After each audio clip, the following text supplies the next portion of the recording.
Assalamualaikum warahmatullahi wabarakatuh. Perkenalkan, nama saya Winda Agustin.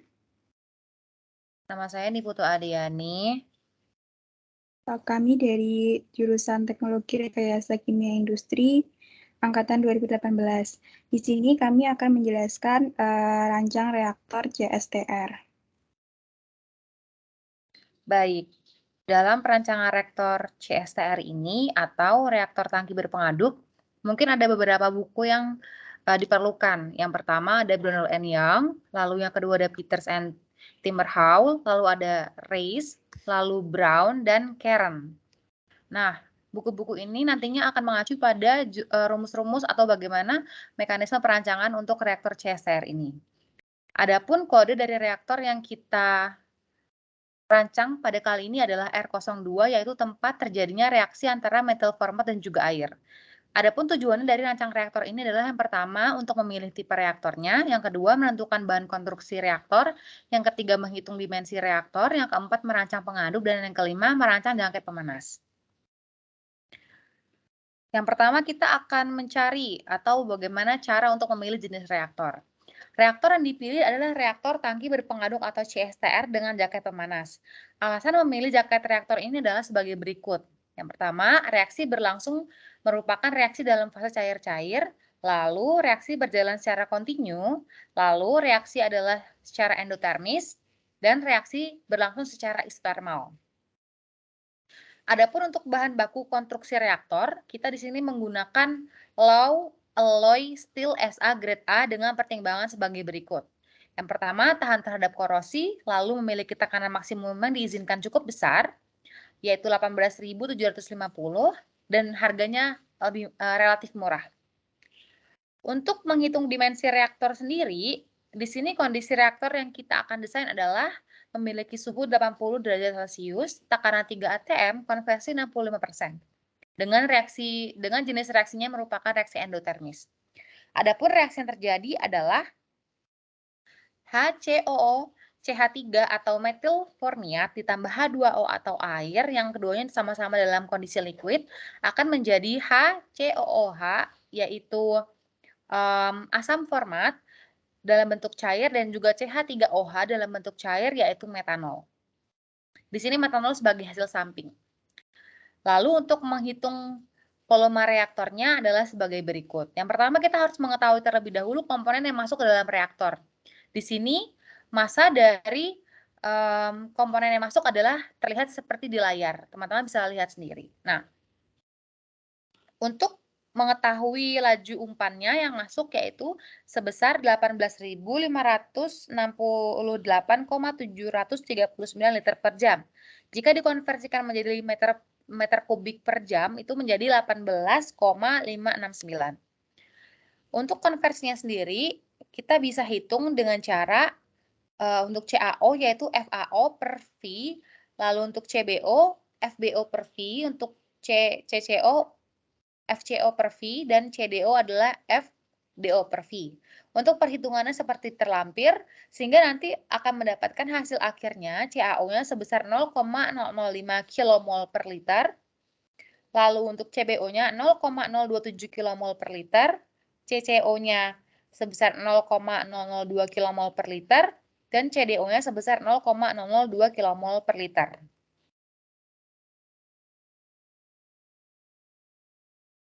Nantinya, hal tersebut akan kita gunakan untuk menghitung CA, CB, CC, CD, atau bisa dengan rumus seperti terlampir. Teman-teman bisa lihat, untuk mencari CA sendiri, rumusnya adalah CAO dikalikan 1 min XA, dan seterusnya. Hasil akhirnya, untuk CA yang ditemukan adalah sebesar 1,885, untuk CB sebesar 23,426, CC sebesar 5,116, CD sebesar 5,116. Untuk densitas campuran telah dihitung mendapatkan sebesar 0,934 kg per liter, sedangkan jika dikonversikan ke dalam kilogram per meter kubik adalah 934. Lalu untuk konversi dalam LB per Joule itu adalah 58,3077 sekian. Sedangkan untuk campurannya adalah 18,56 sekian meter kubik per jam.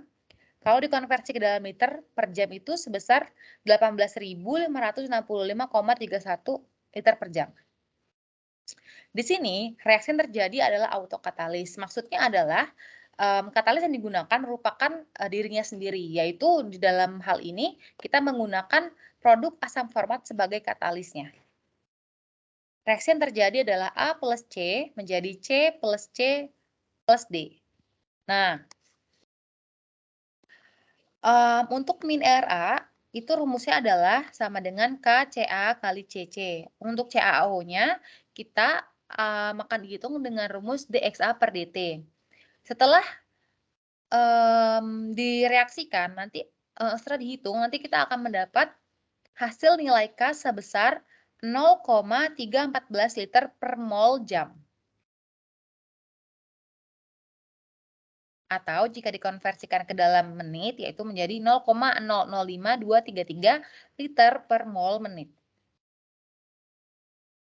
Untuk menghitung volume reaktor, kita dapat menghitungnya dengan rumus Q kali tau. Akan menghasilkan nilai sebesar 18,565 meter kubik. Atau jika dikonversikan ke dalam feet pangkat 3 atau feet kubik, yaitu 655,62295.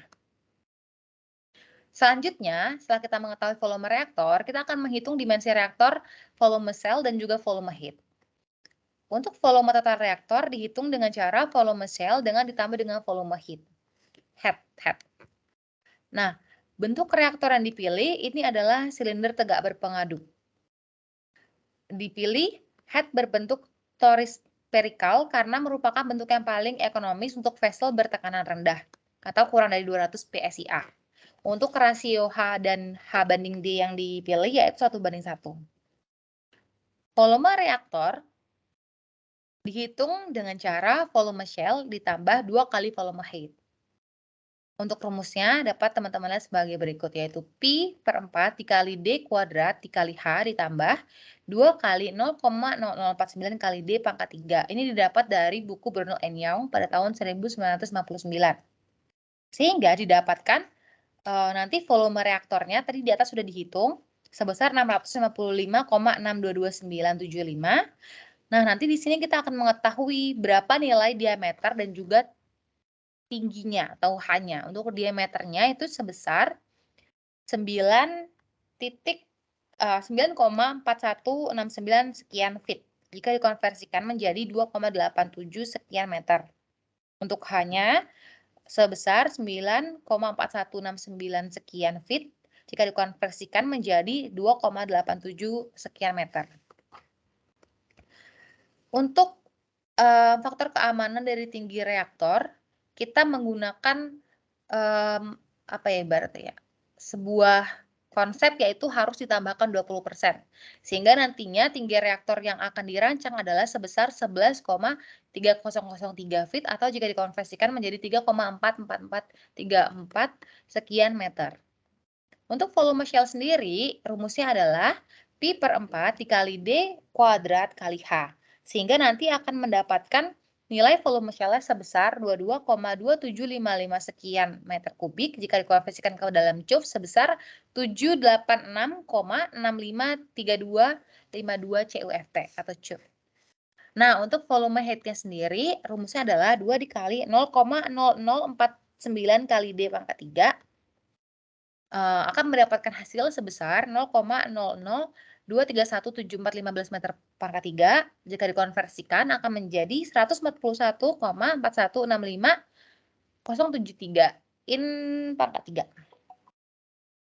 Selanjutnya kita akan menghitung tebal shell. Nah, untuk tebal shell-nya sendiri kita harus mengetahui tekanan operasi terlebih dahulu. Di sini kita menggunakan 3 ATM. Jika dikonversikan menjadi 44,1 PSI atau psi, gitu kan. Untuk tekanan hidrostatiknya rumusnya adalah Rho kali G kali H. Dengan H itu adalah tinggi reaktor, Rho densitas campuran yang tadi sudah kita hitung, dan G adalah gravitasi. Didapat tekanan hidrostatiknya yaitu sebesar 658,89 sekian LB per feet pangkat 2. Jika dikonversikan itu adalah sekitar 0,311 sekian ATM. Untuk tekanan desain, itu adalah kita jumlah antara tekanan operasi dan juga tekanan hidrostatik tadi. Nah, tekanan operasi, kita tahu 3 atm, jika ditambah dengan tekanan hidrostatik tadi menjadi 3,311 sekian atm, jika dikonversikan menjadi PSI yaitu 48,67567171 PSI. Seperti tadi, kita juga harus menambahkan faktor keamanan untuk menjaga ketika nanti ada sesuatu hal yang terjadi dalam si reaktor ini, yaitu faktor keamanannya sebesar 10%. Ya, sehingga nanti jadi tekanan desainnya sebesar 3,6424917773 atm. Jika dikonversikan, itu menjadi 53,5432,388 PSIA. Untuk tebal shell sendiri atau TS-nya dengan rumus terlampir. Ya, nah, di mana tadi kita sudah menghitung tekanan desainnya sekian, lalu hal-hal yang sebelumnya sudah didapat di dalam Brunel and Young, akhirnya nanti kita akan menemukan TS atau tebal shell-nya sebesar 0,327.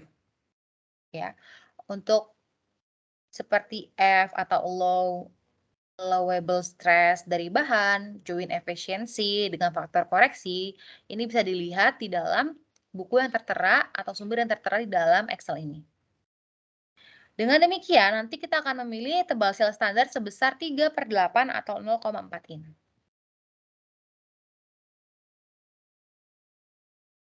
Setelah itu, kita akan menghitung tebal shell yang sesuai untuk perancangan ini. Reaktor ini terdiri atas dinding atau shell, tutup atas dan juga bottom. Head, tadi kita pilih berbentuk seperti tori spherical karena tekanan tangki kurang dari 200 PSIA. Nah, untuk OD, rumusnya adalah D plus 2 tebal shell. Nanti akan didapat perhitungan, hasilnya adalah OD sebesar 113,8 in atau 9,5 FT atau 2,9 M. Nah, dari buku Brunel and Young, kita dapat OD standarnya adalah 144 dengan R-nya 108 dan ICR-nya 67/8. Nantinya, di sini kita dapat menghitung berapa nilai W, lalu dapat kita ketahui tebal head-nya itu sebesar 0,280 in. Ya, oke.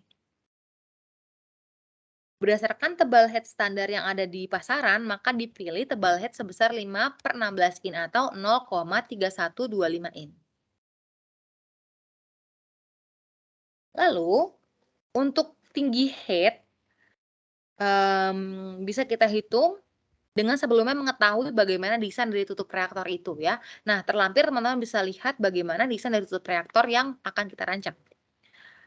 Untuk nilai R itu merupakan crown radius, ini adalah 108 in, lalu ICR itu adalah inside corner radius yaitu 5,25 in.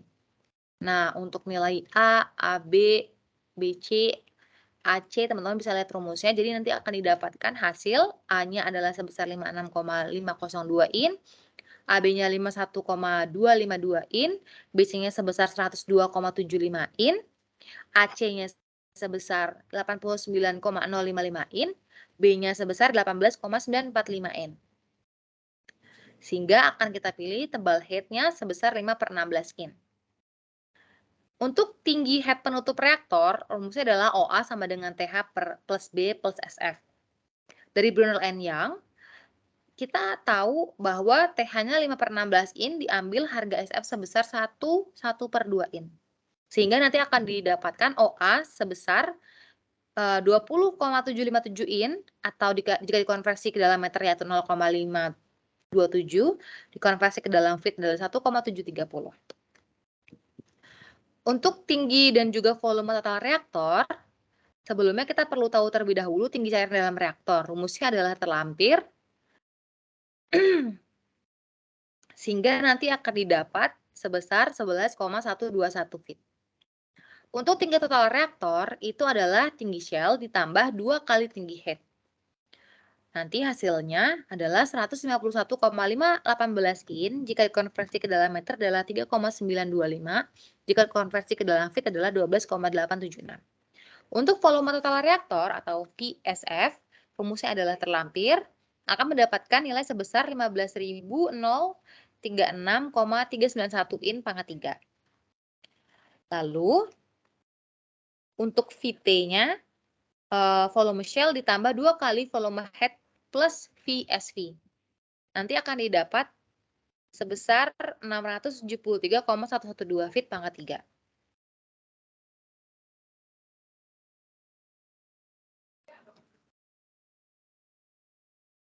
Baik, selanjutnya yaitu akan merancang pengaduk. Yang pertama yaitu menentukan jenis pengaduknya. Nah, untuk menentukan jenis pengaduk, kita harus mengetahui viskositas bahan yang keluar dari reaktor, di mana komponen-komponen yang keluar dari reaktor ada metil formiat, air, asam format, dan metanol. Dari bahan-bahan dari komponen tersebut nanti akan dicari viskositasnya, yang mana untuk viskositas per bahan dapat dilihat pada buku Perry. Nah, untuk mendapatkan viskositas campurannya, yaitu dapat dilihat pada tabel, di mana untuk viskositas campurannya didapatkan sebesar 0,395 cp atau 0,00266 lb per feet second.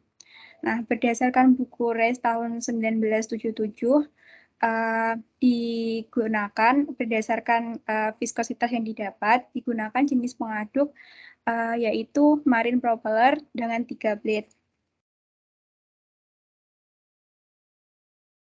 Nah, berdasarkan buku G.G. Brown tahun 1978, diperoleh persamaan yaitu DT per DI-nya sebesar 3, ZI per DI sama dengan 0,75 sampai 1,3, Z per DI 2,7 sampai 3,9, W per DI sama dengan 0,1, di mana data-data ini dapat dilihat pada gambar di sebelah kanan. Kemudian dari data-data tersebut akan disubstitusikan untuk mencari nilai DI, yang mana nilai DI-nya diperoleh sebesar 0,957 meter atau 3,139 feet, dan nilai W-nya sebesar 0,314 meter atau 1,030 feet. Dan nilai ZI-nya yaitu 0,765 meter atau 2,511 feet. Kemudian untuk ZL maksimalnya yaitu 3,731 meter atau 12,242 feet. Dan untuk ZL minimalnya yaitu 2,583 meter atau 8,475 feet. Kemudian yang kedua yaitu menentukan kecepatan putar pengaduk. Berdasarkan buku RES tahun 1977 dapat dilihat persamaannya seperti pada gambar pada layar. Nah, kemudian berdasarkan persamaan tersebut didapatkan kecepatan putarnya yaitu sebesar 82,228 rpm atau 1,370 rps atau 4933,652 rph. Nah, selanjutnya yaitu kita akan menghitung tenaga pengaduk. Nah, untuk menghitung tenaga pengaduk, kita harus mengetahui nilai NRE-nya terlebih dahulu. Nah, berdasarkan persamaan dari buku G.G. Brown, didapatkan nilai NRE-nya sebesar 3320,011. Nah, dari nilai NRE tersebut nanti kita bisa mengetahui nilai P0-nya. Nah, nilai P0 tersebut didapatkan dari grafik. Nah, pada grafik didapatkan nilai P0-nya sebesar 0,9. Nah, untuk mencari tenaga pengadukannya berdasarkan rumus pada buku G.G. Brown seperti yang tertera pada layar, didapatkan nilai P-nya sebesar 1278,378 lbf feet per second atau sekitar 2,324 horsepower. Nah, pada rancang pengaduk ini digunakan efisiensinya sebesar 80%, sehingga power motor minimalnya yaitu sebesar 3 horsepower. Selanjutnya akan merancang jaket pemanas. Nah, untuk merancang jaket pemanas, kita harus mengetahui dulu luas perpindahan panas antara reaktor dengan jaket pemanas. Nah, di sini pada tabel ini yaitu untuk mengetahui nilai delta LMTD-nya. Selanjutnya, berdasarkan persamaan dari RACE, seperti yang tertera pada layar, kita nanti akan menghitung nilai HI. Nah, berdasarkan data-data di sini, didapatkan nilai HI-nya sebesar 3831,579 BTU per hour feet kuadrat Fahrenheit. Nah, dari nilai HI tersebut, kita nantinya akan mencari nilai HIO dengan rumus HI kali D per OD, sehingga didapatkan nilai HIO sebesar 3806,316 BTU per hour feet kuadrat Fahrenheit. Selanjutnya, dari nilai HI itu tersebut akan digunakan untuk menghitung nilai UC atau Clean Overall Coefficient dengan rumus HIO kali HI per HIO plus HI, sehingga didapatkan nilai UC sebesar 1909,453. Nah, selanjutnya kita nanti akan menghitung nilai Design Overall Coefficient atau UD. Nah, pada nilai UD ini, RD yang digunakan yaitu sesuai ketentuan pada buku Karen yaitu sebesar 0,003. Nah, didapatkan nilai UD-nya sebesar 283,792 BTU per hour feet kuadrat Fahrenheit. Nah, berdasarkan harga UD tersebut, yaitu berdasarkan buku Karen 1988, harga UD-nya berkisar antara 250 sampai 500 BTU per hour feet kuadrat Fahrenheit. Nah, dari kemudian untuk delta LMTD yang sudah dihitung tadi didapatkan nilai delta LMTD-nya sebesar 108 derajat Fahrenheit. Sehingga nanti dapat digunakan untuk menghitung luas perpindahan panasnya. Nah, untuk nilai H-nya di sini didapatkan dari perhitungan pada neraca panas, yaitu nilai H-nya sebesar 369193,512 kilokalori per jam. Nah, untuk rumus perpindahan panas sendiri, luas perpindahan panas yaitu H per UD kali delta LMTD, sehingga nilai A-nya atau luas perpindahan panasnya didapatkan sebesar 47,773 feet kuadrat atau 4,438 meter kuadrat. Selanjutnya akan menentukan tebal jaket pemanas. Nah, untuk menentukan tebal jaket pemanas, kita harus mengetahui masanya dulu. Nah, masa ini juga didapatkan dari data dari perhitungan neraca panas. Nah, untuk HIM sendiri rumusnya yaitu massa per densitas air, sehingga didapatkan HIM sebesar 369,194 meter kubik per jam. Nah, waktu tinggal media pemanas dalam reaktor ini ditentukan selama 3 menit, sehingga volume jaket yang dibutuhkan yaitu VJ sama dengan HIM kali waktu tinggal, yaitu sebesar 18,460 meter kubik. Kemudian untuk tebal jaket pemanas dapat dihitung sebagai berikut. Nah, pada tebal jaket pemanas ini diasumsikan bahwa tinggi jaket sama dengan tinggi reaktornya. Sehingga VJ sama dengan Pi per 4 kali DJ kuadrat min OD kuadrat kali H.